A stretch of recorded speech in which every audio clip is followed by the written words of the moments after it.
I know what God purposely put me in music for and gave me that gift for. So when the negative starts circling, I'm like, why are people so focused on what music is not doing?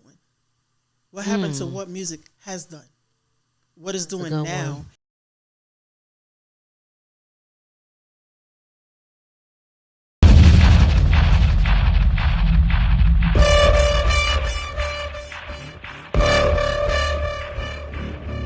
Welcome to the podcast from Doug Ground Up Productions with hosts Lady Miz and Ray.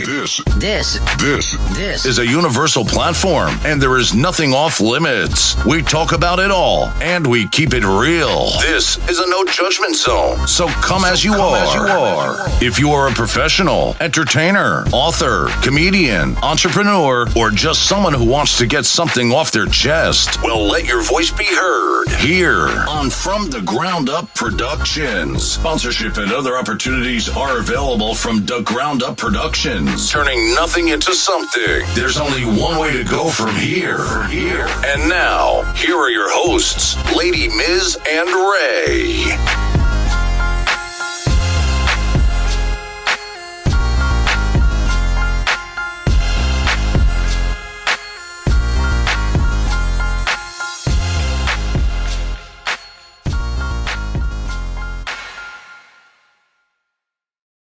What's good, people? You know what it is. This is Lady Miz from the Ground Up Productions, and there's only one way to go from here. I'm excited, okay? Because, listen, we got a legend in the building, baby. We got a legend in the building. We got Shanell Red, y'all. Shanell Red. Shanell Red. Thank you for having me. Thank you for being here. I know, in person. Because we've done this before, but it's been virtually. You know what I mean? But I'm very honored to have you here. And I know I probably asked you some of these questions before, but I'm going to ask some of them again, for people who might not have seen the other one, right? Absolutely. So 5-time Grammy nominees. You wrote for Trey Songz. You wrote for Destiny's Child. You wrote for, matter of fact, why don't you tell them? Because I want you to tell people your history in this game and this culture that we all love, because you help shape that with your writing and your skills. I'll give them a few more, and they can do their homework too. Yes. Of course, Destiny's Child, Faith Evans, Jaheim, Charlie Wilson, Luther Vandross, Patti LaBelle, Trey, and just a lot more. But y'all can do your homework though. Yes, absolutely, man. Listen, that's a lot, and it's all of the people that we love so much. It's you gave them great music. You know what I mean? So shout out to you for that. Thank you. Now I know, we got Jersey in the building. Jersey's always in the building. I swear, when Jersey come through here, they always roll deep. Jersey always roll deep when they come through. Represent all day. Yes. So growing up, you're growing up in Patterson. All right. Can you give us a glimpse of the music industry world coming out of Patterson? Ooh, during my era, yes, music was dope. I was 14 years old, sneaking in and out of the CCP Rec in Patterson, where Peter Pan would have a hip hop show every Saturday, and I was sneaking up in there every Saturday. How old was you? I was 14. Woo. 14, but I was tall for my age. Okay. And I knew some of everybody from Mastodon and the Deaf Committee, Force D's when they were Force MCs, LL Cool J, Cutmaster DC, the Flash and the Fury, Grandmaster Flash, a lot of people. And it was fun. It was fun, till my mother came and, looking for me and my friend Lisa. And they came inside and they got on the mic and said, Shanell, your mother in here looking for you.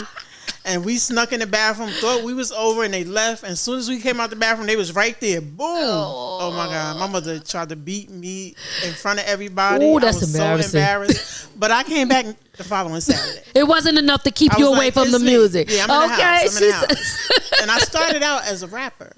What? Hold up. Because, see, you ain't tell me about that before. I was rapping like, yes, sure. You don't stop listening. But I was. My name was Dynasty. It was Honeybee first. Then it was Dynasty. And everybody would, like, compare me to Queen Latifah. Really? And then I was in a group. It was like 3 of us. So we was kind of like the sequence. Because the sequence is the reason why I started rapping. Okay. With Angie Stone in there. Beautiful. Do You Wanna Rock was my favorite song. So that was my inspiration for the rap side. And then, because they rap and sang, I thought that was so dope. And I wanted to be a part of it. And I was there every Saturday. Wow. See, that's something I didn't know you rapped. Oh, it's my in my God. book. It's in my book. What? Okay. Tell us about the book. Since we there, let's talk about the book. Yeah, my book is called Slave to the Rhythm. Okay. And it's just about me starting from 14, being into music, and how it changed me, how it grew me up, from meeting New Edition on their first tour, selling their first tickets, and then the people in my town stealing all their equipment, making us look crazy. No. Yeah. But anyway, damn. And John Amos having his, from Good Times, having his skating rink in Patterson. That's where they were performing. It just my life and how I grew up in music. Okay. You know, my father being a music promoter, you know, having what's the girl's Sister Sledge come to my house and rehearse. Wow. And I fell in love with music then. I think I was like 8 or 9 then. Okay. But just, you know, about my history, growing up in music and what I love and didn't like and how it just shaped me into who I am right now. And where could people, if somebody want to read that book, where could they purchase it at? I mean, it ain't done yet. Oh, I thought you said it was out because I thought you said okay. So this is a book that's coming. Oh, okay, all right. So I that's started it a couple of years ago. Okay, and then I lost it in my phone. You know you gotta be saving that. Yes, so I had to start it over again. It took a lot for me to start it over again because then I lost my mom, so I had to get my mind right. Yeah, sorry so now about that. I'm trying to finish it. I'm only doing 5 chapters, and then I'm gonna do like a part 2. Okay, to finish it. But yeah, I'm excited about it. Okay. I'm really excited about it. Now, okay, so you got the book, and everything, it seems like music inspires you in every way. I feel like you connect a lot of things that you do to music because you also have getting into film and you also directing, and that's also about music as well too. 4 young ladies, I believe. Yes, I'm trying to make it legacy. 4 young ladies who own a label. Who are about to take over the industry, you know, because as we know, music is male dominated. Yes, it is. So, yeah, I wanted to write something where women take over. I like that. I like that. What inspired you to want to do that, though? What made you want to write about that specifically? Again, just how dope women can be. Like, we do have a voice. We have... women are considered the closers. Regardless of men coming in and trying to make deals, the women always come in and close the deals. Right. That's what I see us as. I've seen us do it. I've seen us help the male gender become greater at what they do. Let's take Michelle Obama. You know, Obama tells us all the time he couldn't be what he was and what he did without her. Right. She helped him, and ain't nothing like a man having a woman by his side who understands and helps push him to be greater. Yes. You know? And that's how I just felt like something with women needed to be put out there, you know, especially in the music world. To show I would say being the boss, but running things. Being a boss. We know how to run a label. We know how to pick artists. We know music, you know, and also in the midst of that, we make mistakes too. Right. You know, but I really wanted people to see that women can really make a difference. Beautiful, beautiful. I like that. So that's coming out because I thought I seen you had text me. You told me that it was going to be coming out. So give us. She in it, just so y'all know. Doing what I do. She doing what she do. We got her posted up at the radio station. Yes. She's doing her thing, talking about the rivalry labels between Legacy and Music Heaven, which are 2 labels who are rivals, and one is all male and Legacy is all female. And they got, I think, 1 or 2 guys that work there, but it's ran by all women. I mean, We're working on getting it on Netflix. Oh, nice. We got some feedback from Amazon Prime, but I'm also in the midst of that. I'm trying to finish the rest of the episodes because right now we got 2 episodes fully done that Beautiful. really, motivated the networks to be interested. And I'm excited about that. I'm excited about the music. I'm excited about the artists that are on there. Rock is in it.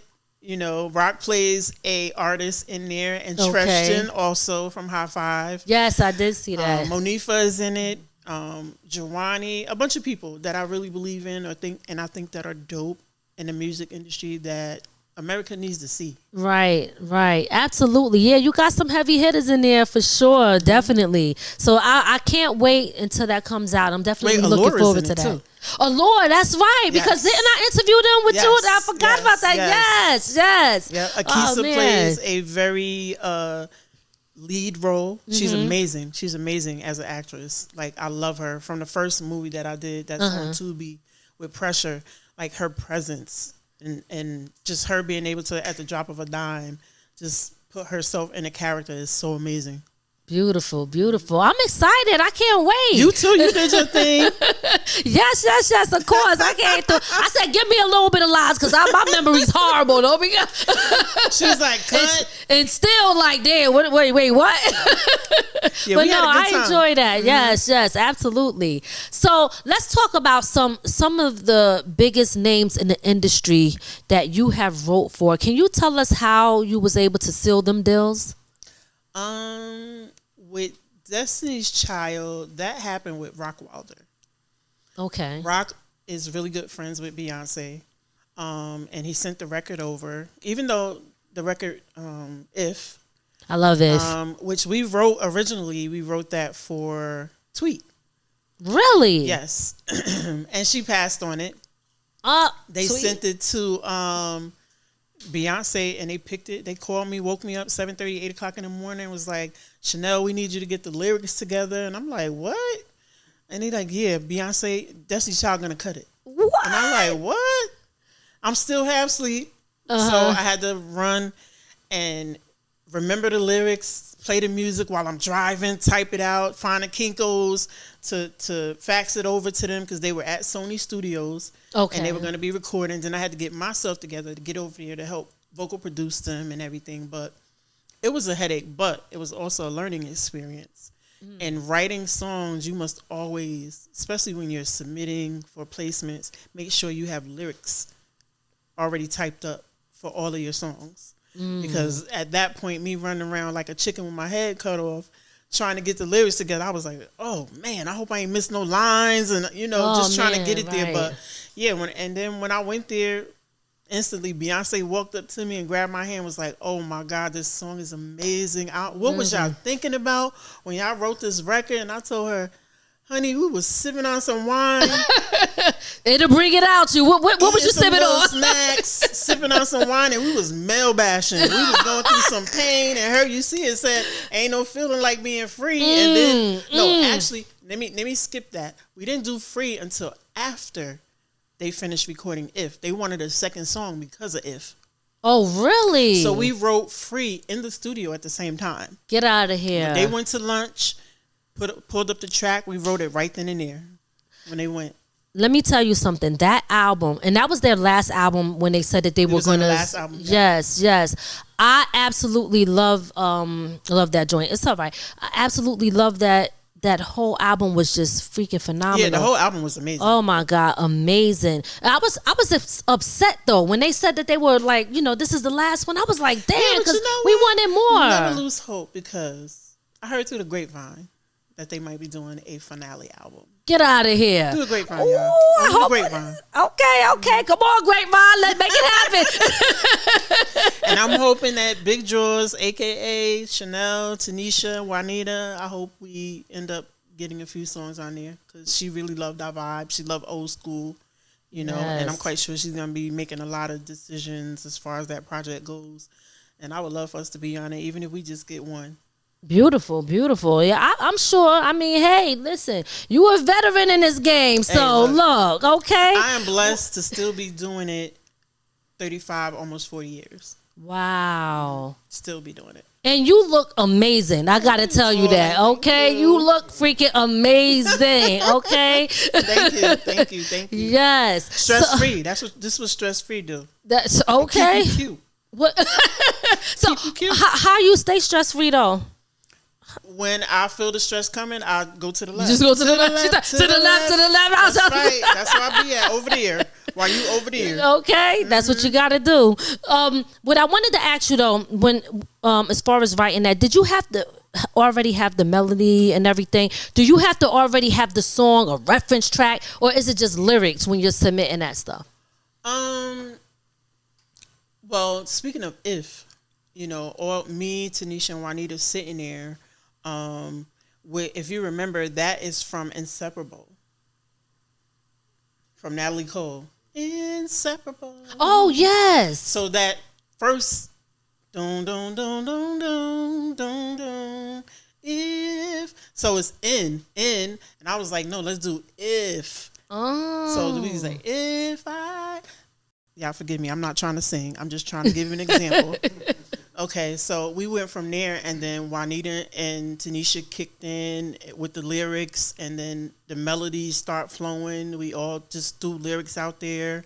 Again, we were male bashing. We all was going through something with some guy. Dude's always messing up. It's like, if I don't pick up the phone like I used to, don't take it personal.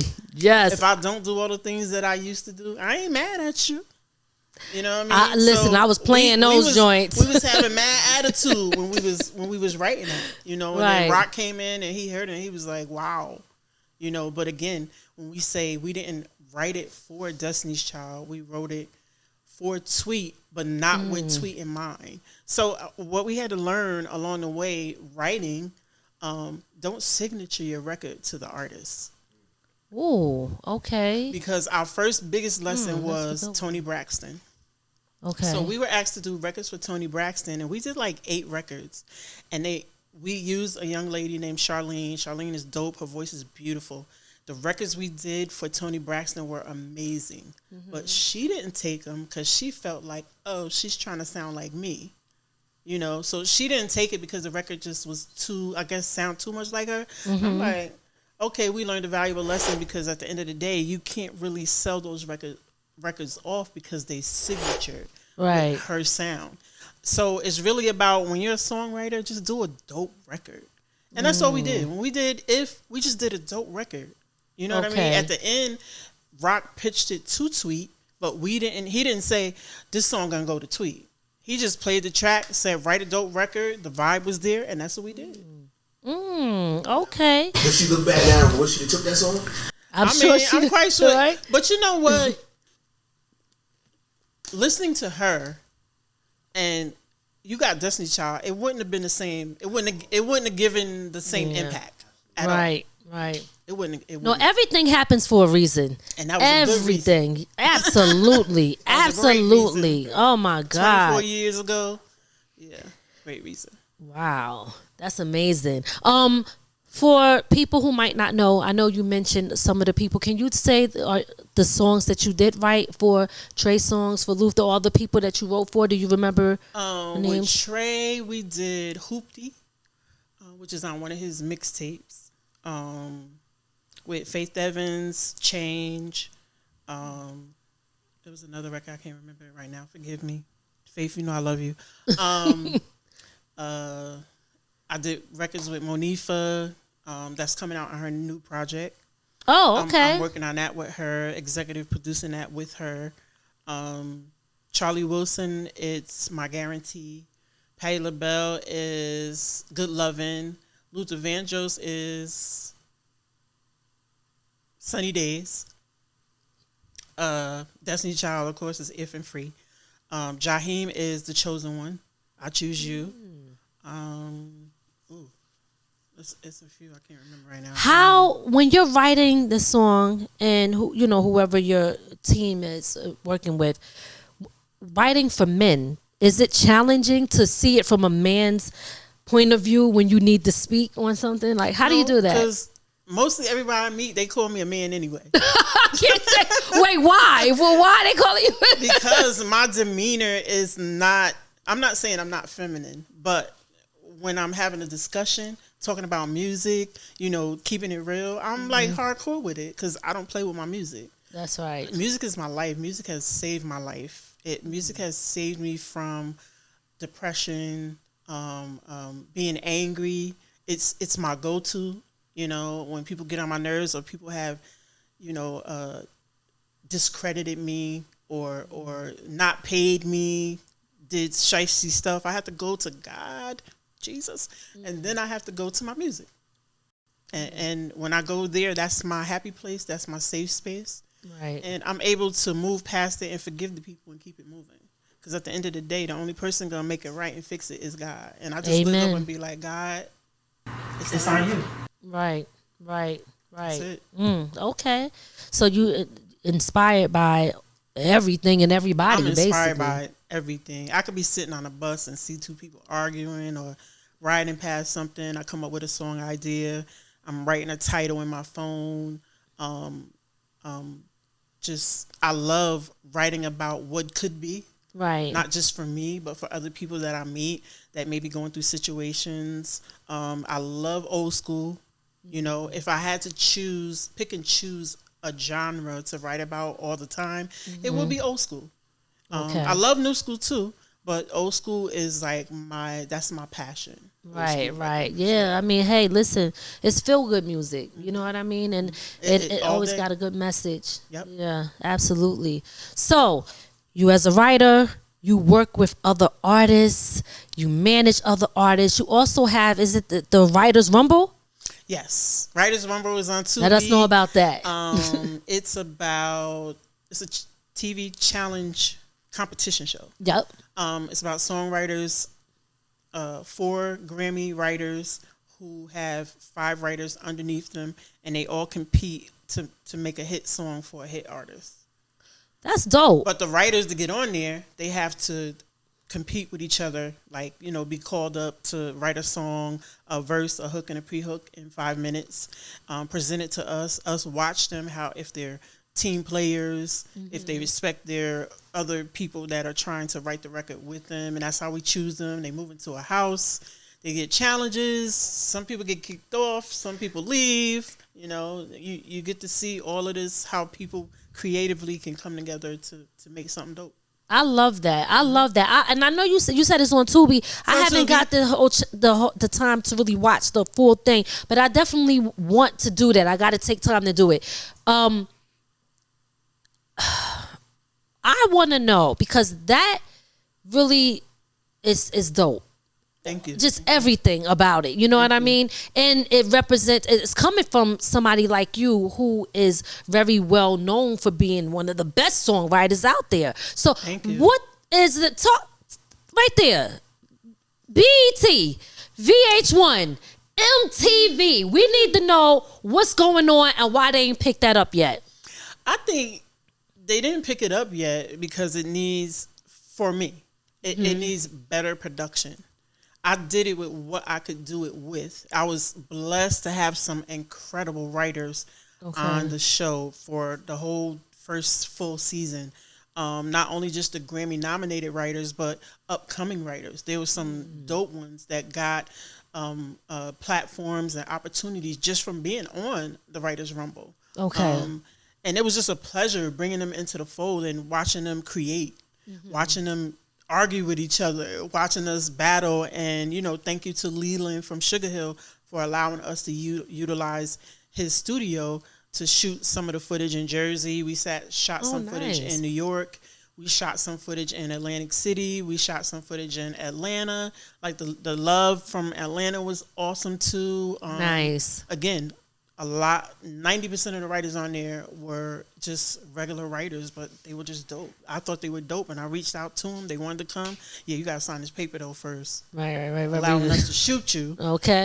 But yeah, and it turned out great, and I did what I could with the footage. But I got somebody right now that hit me about wanting to do a second season.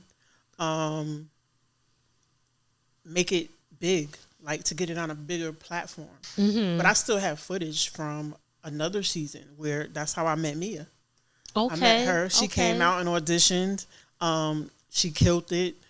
And it was with younger writers. Okay. Writers under 25, which I think is a big thing right now. Writers that are, I know writers that are 16, 17, 18 that are really, really dope. And they produce, you know, so in meeting her and listening to her sing and watching her write, she's very dope writing. Nice, you know, it was a pleasure just watching the young generation. So I have that. I'm like, if you want to come on board, it got to make sense. Right. Got to make sense. But BET, Netflix, Amazon Prime, yes, all of y'all, yeah. Y'all Writers need to pick that up. Y'all need to pick it up, okay? Writers with a Z. Yes, absolutely. You know, you want to know something? It's funny you said that you got the writers of that age, because although mainstream media promotes a lot of the negative or twerking and stuff, but these young generation, they have so much talent. They are so talented, and I when I'm listening and I'm watching like how they are, and I'm like, damn, you know, it's so much good talent out there in these younger kids, and I feel like, you know, we can learn things from them too. Absolutely. You know what I mean? Like, we can learn from them. So, sometimes people want to be, I'm old, I know everything, but look, things change. You can learn a lot from them. I love being with other writers. I love being around other artists. Like, when I was around Rock, I could tell you right now, when I first met Rock was good. But as he came into doing music more and more, he became great. He inspired me. He don't know that, but he inspired me because just watching him be creative, watching him play the guitar, watching him really want to perfect his craft, and just being locked in that studio like 24/7. Like, his character in Legacy is like, yo, you got me locked up in the dungeon.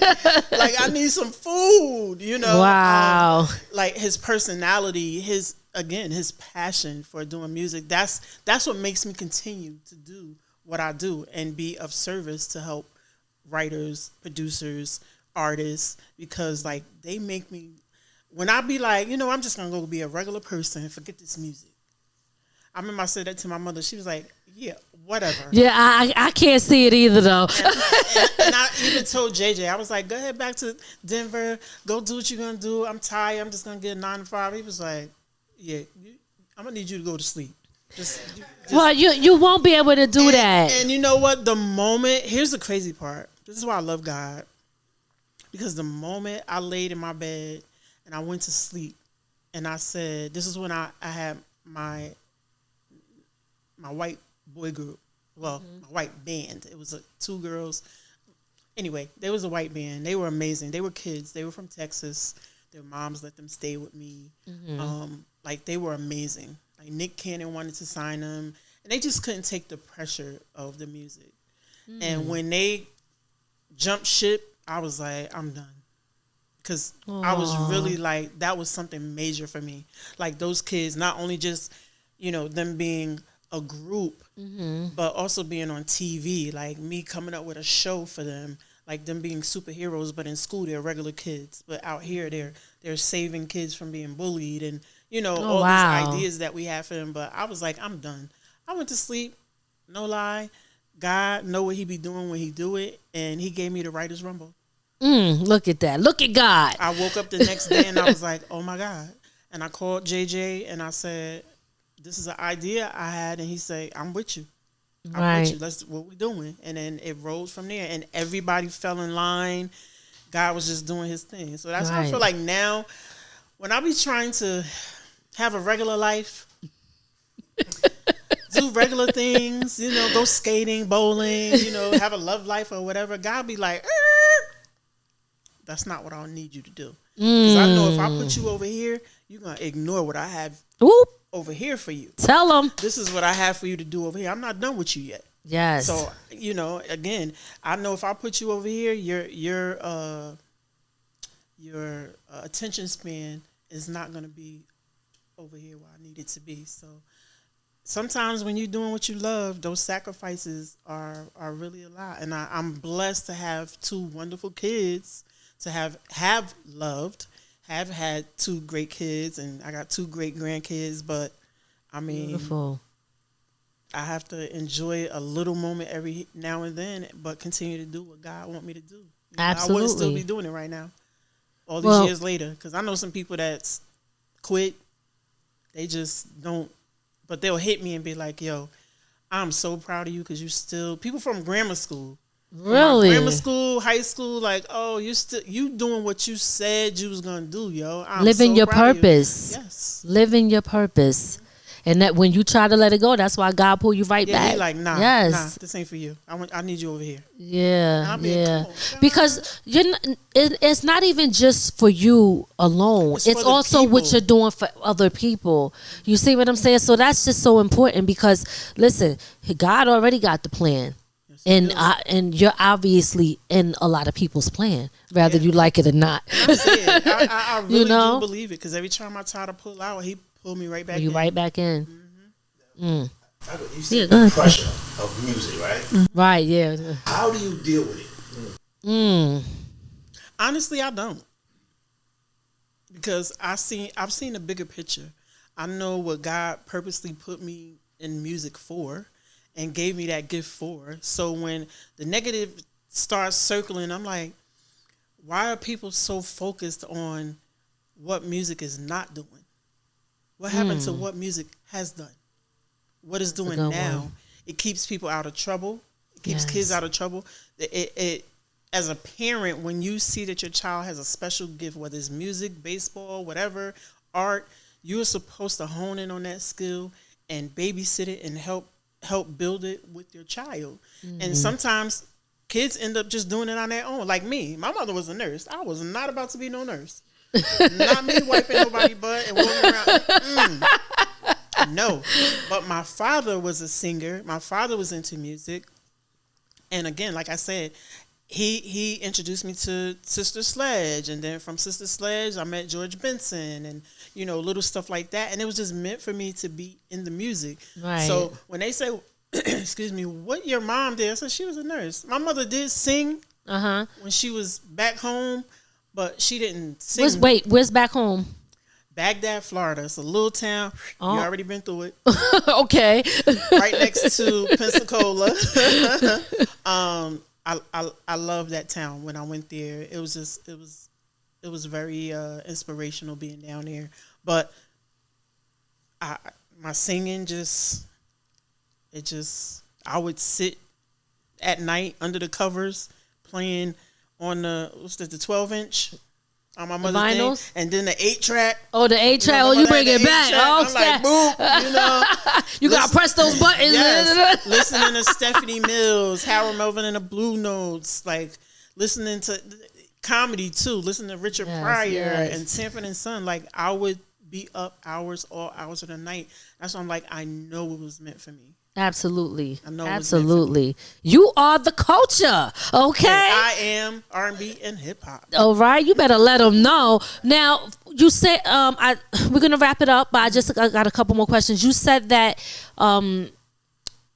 for shooting your TV series, you was like, well, I'm waiting for them, to offer something.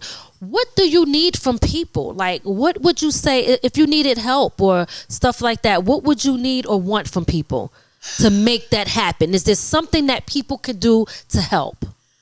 Well, when I did Pressure, I'm going to tell you this. And again, this is how I know me doing what I'm doing is meant for me to do it, God-given, because some just say, you know what, Shanell, you need help editing, you need help with certain little things to make sure everybody that you're bringing on board is comfortable, because nobody says, Shanell, you got to pay me.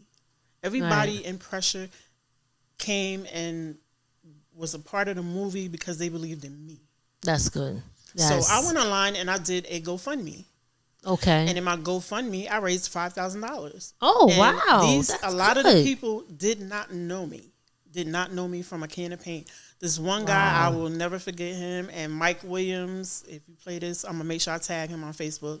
His name is Mike Williams. He hit me and he said, I think we was like at 4,000 and some change. And he said, Shanell, how much more do you need to finish for you to finish up Pressure? And I said about like $500-$600. He sent me I think $700 or $800. I did not know this man. What? I did not know him. Where is he from? He has to be from Patterson, from Jersey. Oh, from Jersey. Okay. He said we putting on for Jersey. And he said all I want to do is be able to come to the premiere. So everybody who paid something, sent something, I invited them to the premiere and to the after party. It was amazing because I did both. We did the premiere at the movie theater, and then they came over to my space that I had, and we did the concert. All the music in there, the artists performed from the soundtrack. Beautiful. It was really, really dope. So what I would need, I mean, I'll do another GoFundMe because editing ain't cheap. No, it's not. It's not cheap. What about looking for college like students and stuff like that? Have you tried that avenue? I haven't. I'm quite sure there's some really, really dope ones. But again, editing is a lot of work, and especially for people who weren't there that know the story. So I actually have to sit there and tell them what the story is. And I got so much footage. I shot so much. I know I got at least 7 or 8 episodes. Oh, wow. Yeah, I shot a lot of footage. Wow. Okay. So that's what I would need, like, do a GoFundMe to help pay for an editor, or somebody that wants to still, if they want to be an editor, I would want to pay them something. I don't, I do offer. And people be like, no, I'm like, okay, thank you. God bless me, God bless you. But at the end of the day, people want to be compensated, and I'm about compensating. Okay. If they can help in that manner, that would be dope. Nice. Okay. Well, definitely, do another GoFundMe and look into them college kids, especially in the city and stuff. A lot of these kids, that they love doing it, and they need to build the resume for themselves. Right. So then that's the perfect opportunity for them to be able to say, hey, I'll do it. You know what I mean? Right. So, yeah, absolutely. Definitely. Absolutely. I want to see this come, like, you know what I mean? Yeah, definitely, I'm excited about it. I really am. Because I got other people hitting me wanting to be a part of it, the next episode and the next episode. And, I got it all written out. But, I'm just trying to get the first 2 or 3 out is, like, important. Okay. All right. So we're going to wrap it up. First I want you to give a message. That I always got to make sure y'all do that. Give a message to a little girl right now that wants to be a singer or a songwriter, but maybe she's scared and she don't know what steps to take. What would you say to somebody like that? Oh, from learned lessons. Always have copies of your work. If you're going to give it out to people to get placements or pitch it to whatever, make sure you have copies. Make sure you do your homework, on what's what people want from a writer. Down to your having a PRO, like BMI, ASCAP, CSAC. Again, having copies of your music. If you go to other people's studios, take your own hard drive. So when you're recording your song is going to your hard drive and not to their hard drive. I learned that when I was doing music in Chicago. All of my sessions were on this guy's hard drive in the studio, and when I needed copies, I had to pay for them. Ooh, I'm like, no, okay, but it's all with anything, like a job or whatever. You're gonna learn lessons along the way. But me giving them that advice, make sure you bring your hard drive or a flash drive, so you're recording everything on your hard drive to take home with you. That nobody else has a copy, because you are the original owner. That is your intellectual property. Your intellectual property, but what do they call it? When you're the owner of music. Oh my God, no. Anyway, I can't remember the name of it, but anyway, you're the owner. Okay. And do your split sheets. Even do you do your split sheets before you even do anything? I don't do it before, because you don't know what you're gonna get before. I may not write anything. I don't want no publishing if I didn't write anything. Now, if I get your song placed, you're gonna give me something. Right. If I get it placed somewhere, but you know, when you have people that you trust, that you know, you could do split sheets on your phone. You know, you could take down the percentages and then do the split sheet. Some people wait until placement actually happens. Okay. And then they do the split sheet. But I found too, sometimes with that, depending on who the person is that it gets placed on, people get amnesia. So I remember you only wrote 3 words. Well, I wrote 7 words. No, you wrote 3 words, you know, and it becomes a tug of war. And then, you know, the whole experience becomes blah. Because now here comes the greed. Here comes the, I'm getting a placement. I'm doing this placement on Destiny's Child or whoever. Right. But yeah, make sure you have an understanding with the people you're writing with, you know, as far as the splits goes. Okay. And just back up your material. And have a conversation about where the song is going, what we're going to do with it before you do it. So you understand. What about copyrights? Copyrights, well, that's the same thing as splits. Oh, okay. You know, I thought the splits was just like to allocate who is getting what as far as percentage wise. Well, when you sign off on that, that goes into whoever you're signed with, your PRO. You're going to go online and you're going to put that in the system. Okay, and then you copy. Okay. And the only reason why I don't put it in the system, because if it's being shopped, let's just say Chris Brown won a record. Okay. If I'm not mistaken, Chris Brown also gets a percentage of any record that's being given to him, you know, and say he wants 10%. You already did the splits. Now you got to go back in and redo the splits and allocate 10% to him, which everybody got to re-sign off on the splits. Now you got to take it out of it has to be taken out of the system. Okay, so it's more work. And sometimes it takes 90 days or more to fix it in the system, but most of the time, I'll just wait until it gets placed. And if it don't get placed and whoever sang it or wrote it, they want to use it, use it. Okay. All right. Well, listen, I enjoyed talking to you in person for this interview. Yes. We just definitely. Absolutely. Before we wrap it up, I want you to please tell people how they can support you. Give them your social medias. Let them know your most recent projects, so that they can support you. Well, you can reach me on both Instagram and Facebook, Shanell Red, ShanellRed. And basically, I'm doing a book. I'm getting a book, having a book come out the end of this year. My legacy, hopefully. It'll come out at the end of this year, if not top of next year. And that's really it, you know. All right. Okay. Well, listen. I'm staying busy. All day. Now, look, you know, you still got to get in the booth, okay? Even if it's just giving us a drop, but you got to give us a drop. Listen, because you are a creator. This door, okay?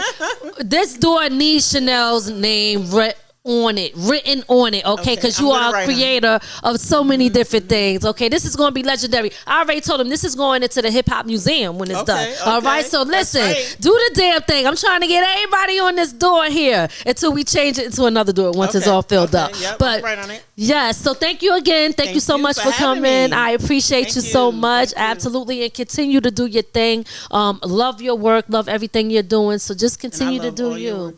I love that you are giving artists, producers, people in the industry, period, a platform to tell their story, their experience. Yep, keep doing it. Thank you so much. Me and Ray, the Styling Assassin over there, we doing the damn thing. So listen, y'all, it's not over. And there's only one way to go from here. You heard her. She said it. We out. Sorry enough. Just keep you back. We got Shanell. Yo, welcome to the box where the real ones talk. FD Janelle P, where creators walk the walk. Step in the booth, let your soul unlock. No cap, just facts, let the cameras watch. We hope you enjoyed your time with From the Ground Up Productions.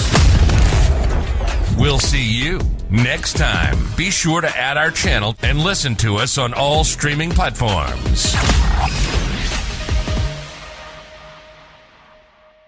From the ground up.